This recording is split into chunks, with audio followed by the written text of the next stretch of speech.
Hi. I probably shouldn't have started off the video with that funny face. I wanted to try something. I've been wanting to try something for a little while with you. For you. Remember this book? The Invention of Morel. I have no idea why Louise Brooks. I think it's as the character Lulu. Maybe not, but anyways, it's Louise Brooks, and I have no idea why she's on the cover of this. I don't think it has anything to do with her. But anyways, there is a prologue and an introduction, and the author is Adolfo Bioy Casares. The prologue is by Jorge Luis Borges, and I like to just skip right into the story. I think that the introduction and the prologue and all this pre stuff, a little bit about this translation, I think all that stuff you need to save it for like the second or third time through, or when you have questions at the end or something. So anyways, The Invention of Morel. I'll read a cigarette's worth because I'm going to go do a foot soak. First, a cigarette. The Invention of Morel. Today, on this island, a miracle happened. Summer came ahead of time.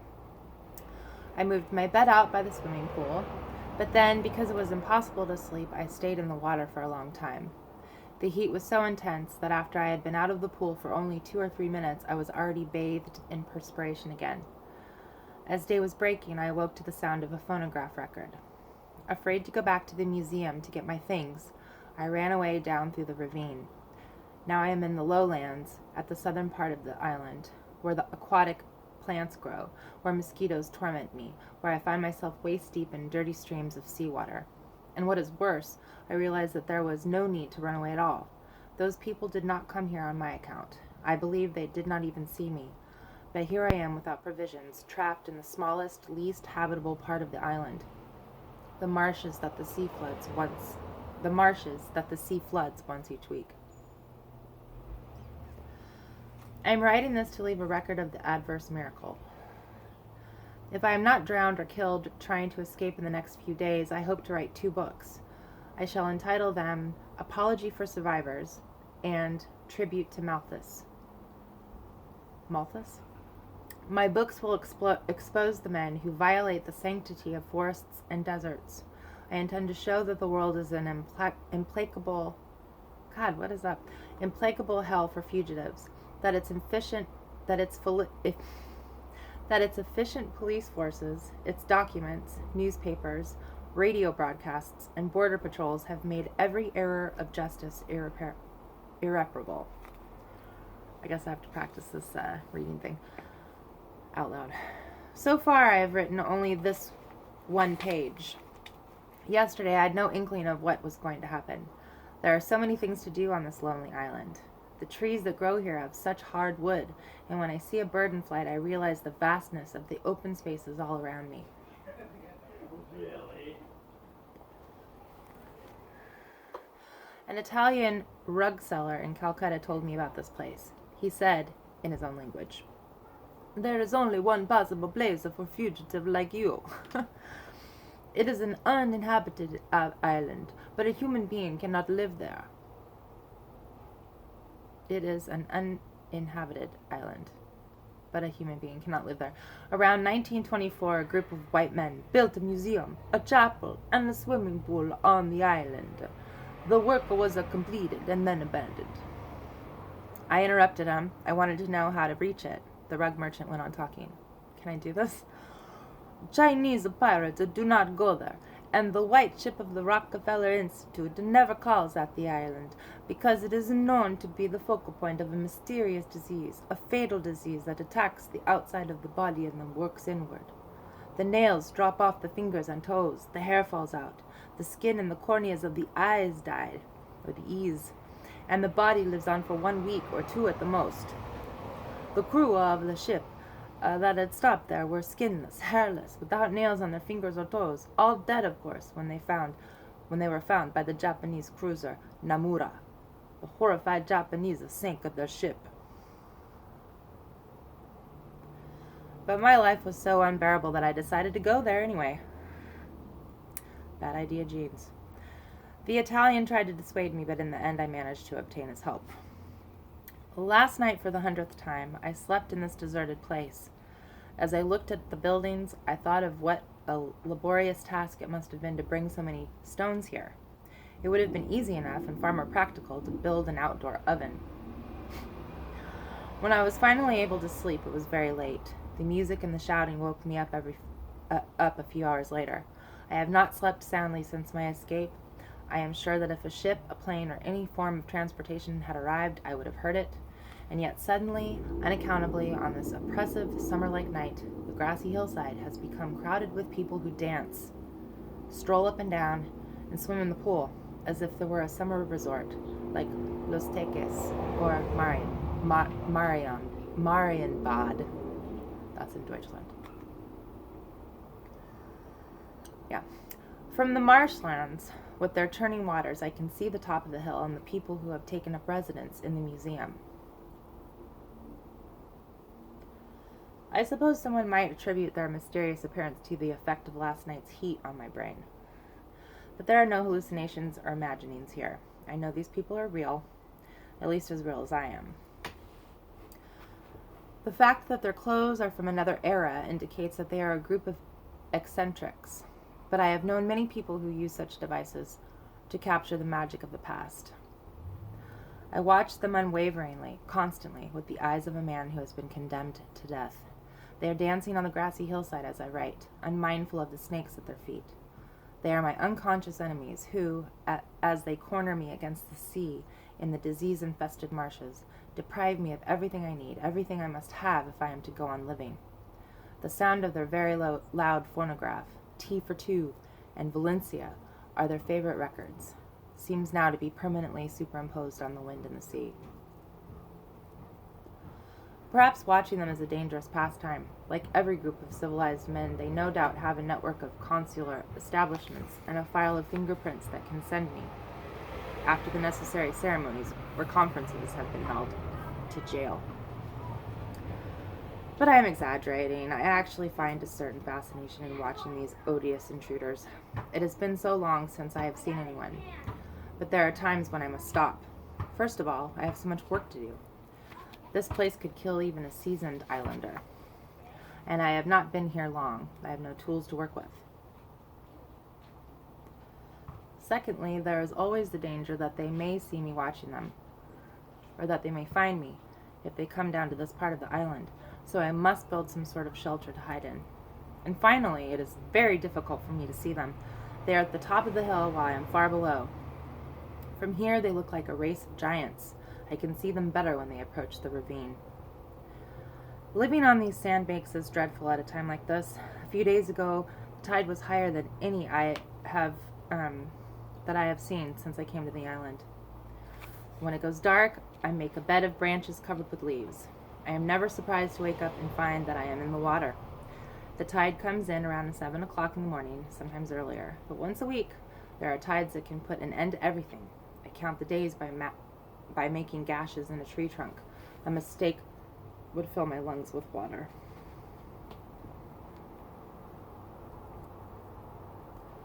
I have the uncomfortable sensation that this paper is changing into a will. If I must resign myself to that, I shall try to make statements that can be verified so that no one, knowing that I was accused of duplicity, will doubt that they condemned me unjustly.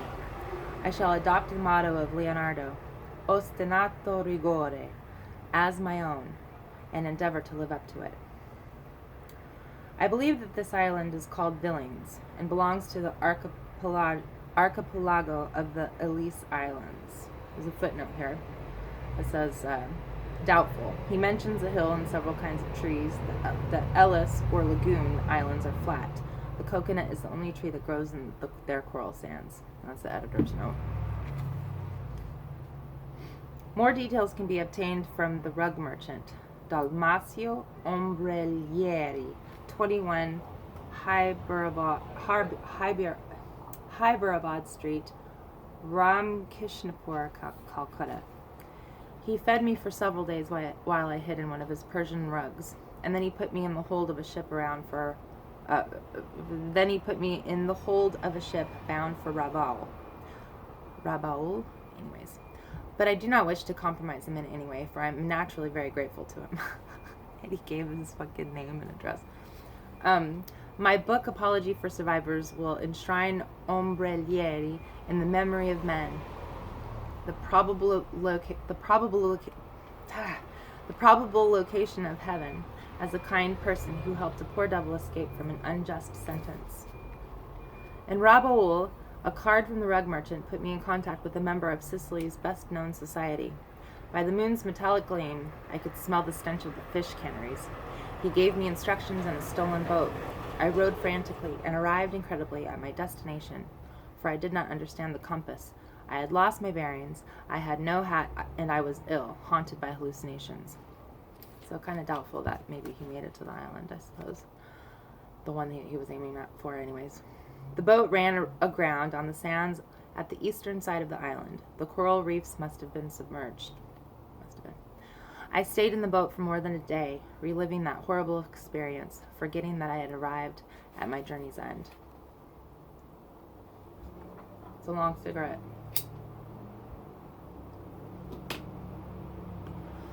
The island vegetation is abundant.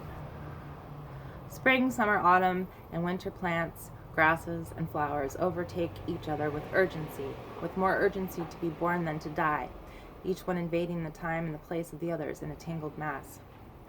But the trees seem to be diseased. Although their trunks have vigorous new shoots, their upper branches are dry. I find two explanations for this. Either the grass is sapping the strength from the soil, or else the roots of the trees have reached stone. The fact that the young trees are in good condition seems to confirm the second theory. The trees on the hill have grown so hard that it is impossible to cut them, nor can anything be done with those on the bank. The slightest pressure destroys them, and all that is left is a sticky sawdust, some spongy splinters. The island has 4 grassy ravines. There are large boulders in the ravine on the western side. The museum, the chapel, and the swimming pool are up on the hill. The buildings are modern, angular, unadorned, built of unpolished stone, which is somewhat incongruous with the architectural style. The chapel is flat, rectangular. It looks like a long box. The swimming pool appears to be well built, but as it is at ground level, it is always filled with snakes, frogs, and aquatic insects. The museum is a large building 3 stories high without a visible roof. It has a covered porch in front and another smaller one in the rear and a cylindrical tower. Damn it. In Europe, you always have to have a lighter present. It's often you have like the never-ending smoked cigarette. It's just like you just keep lighting it and it's just always in your hand and you're blah, blah, blah, blah. The museum was open when I arrived. I moved in at once. I do not know why the Italian referred to it as a museum. It could be a fine hotel for about 50 people or a sanatorium. Interesting. So if he's on the wrong island, then there's another island that has a similar... It's the second time I've read this. And the first time I just read it through, like to experience the book. Like a movie or something. In one room of the museum, there is a large but incomplete collection of books consisting of novels, poetry, drama. The only exception was a small volume, Bélidor, Travaux, Le Moulin, Paris, 1737. Like Moulin Rouge, but it's Moulin, Paris. Which I found on a green marble shelf and promptly tucked away into a pocket of these now threadbare trousers. I wanted to read it because I was intrigued by the name Bélidor, and I wondered whether the Moulin Paris would help me understand the mill I saw in the lowlands of this island. I examined the shelves in vain, hoping to find some books that would be useful for a research project I began before the trial.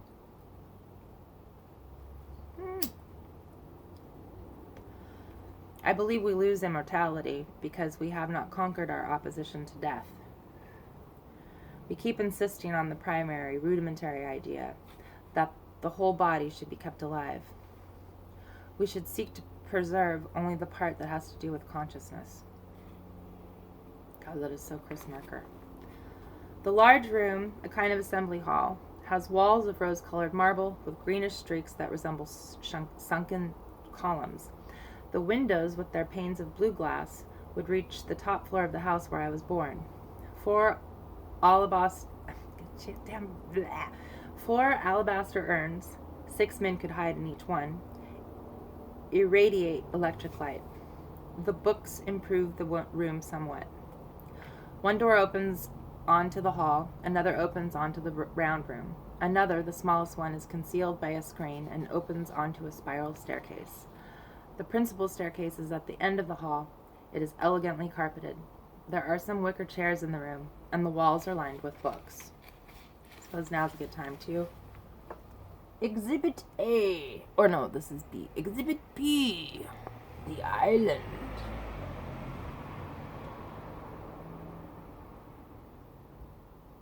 Okay. Onward. Forward. Ho. Wow. The dining room measures approximately 40 feet by 50. There are 3 mahogany columns at each side, and each group of columns supports a stand with a figure of a seated divinity that appears to be Indian or Egyptian, of oak or terracotta.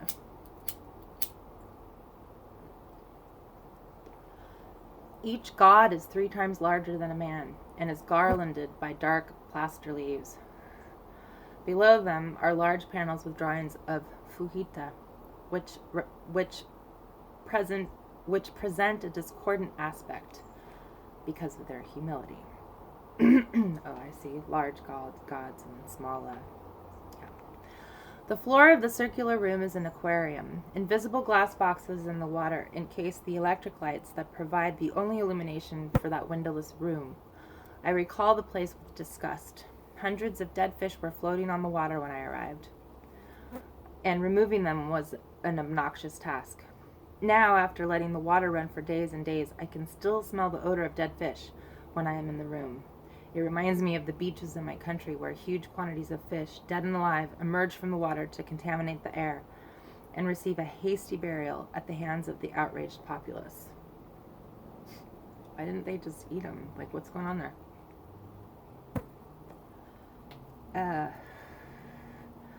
The lighted floor and the black lacquer columns around it give one the impression of walking magically on top of a pool in the midst of a forest.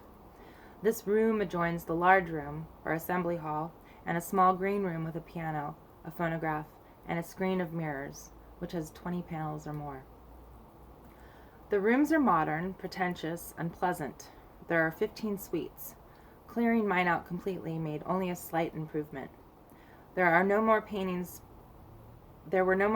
by Picasso, or smoked crystal, or books inscribed by famous people, but still, I felt wretched and uncomfortable.